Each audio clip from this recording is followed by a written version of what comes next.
সম্প্রতি বাঁকুড়ায় বড়শি দিয়ে মাছ কেটেছেন।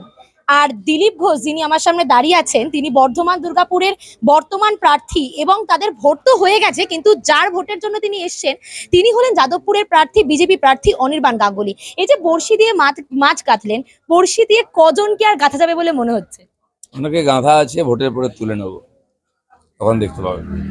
তুলে নেওয়া এই কথাটা, এই যে তৃণমূল হঠাৎ করে এই ভোটের আগে আগে এই ইডি পাঠাচ্ছে, এই রেড করছে বাড়ি বাড়ি, এই যে হঠাৎ করে মারামারির একটা কাণ্ড, কেন? এগুলো তো পশ্চিমবাংলা ইলেকশনে হয়, আর ইডি সেখানেই যাবে যারা টাকা পয়সা লুট করেছে সাধারণ মানুষের। ইডি বার করছে, গিয়ে দেখতে পাচ্ছেন তো বান্ডিল বান্ডিল নোট পাওয়া যাচ্ছে। আর সেই জন্যই মারামারি, কারণ সব এক্সপোজ হয়ে যাচ্ছে, তো লোকে ভোট দেবে না, ভয় দেখিয়ে ভোট না। এই যে ভয় দেখিয়ে ভোট নেওয়া, এটা কি এই নন্দীগ্রামের ব্যাপারটাও কি তাই জন্য?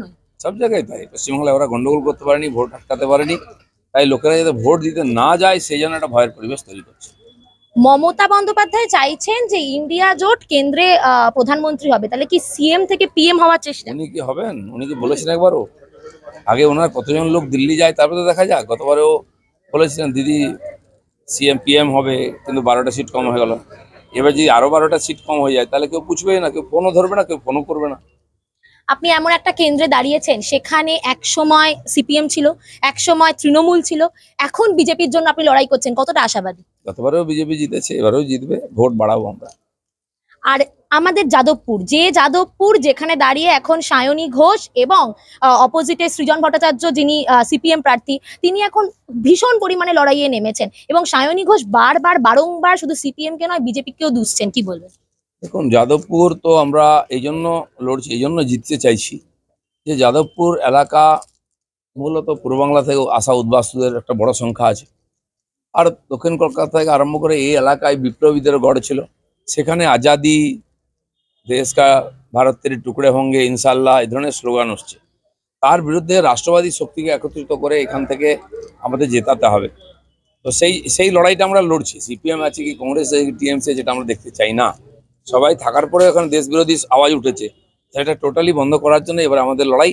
আমার মনে হয় এখানকার রাষ্ট্রবাদী যে বাদী মানুষেরা, তারা বিজেপিকে জিতিয়ে এই দেশ বিরোধী গতিবিধিকে বন্ধ করবে।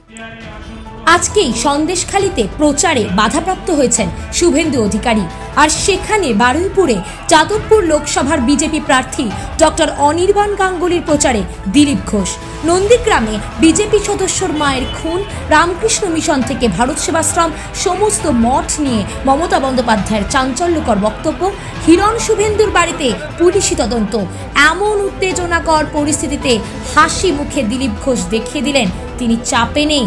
সম্পূর্ণ বিশ্বাস যাদবপুরের মতো জায়গাতেও বিজেপি জয়লাভ করবে। ঘূর্ণিঝড় রেমাল আসছে আমরা জানি, আর সেই রেমাল আজকে রাজনীতি জগতে কতটা ঘূর্ণিঝড় ঘটাবে সেটা আমরা এখন একটু হলেও আন্দাজ করতে পারছি। বারুইপুরের রাসমাঠ থেকে পদ্মপুকুর পর্যন্ত দিলীপ ঘোষের মহাশোভাযাত্রা, সেখানে শুধু ঢাক ঢোল বাজছে না, বাজছে অন্যান্য বিভিন্ন বাদ্যযন্ত্র। রয়েছে একাধিক ব্যক্তি, নরেন্দ্র মোদীর পোস্টার, এবং মানুষের মুখে কিন্তু একটাই কথা, শুধু কেন্দ্রে নয় রাজ্যেও বিজেপির সমস্ত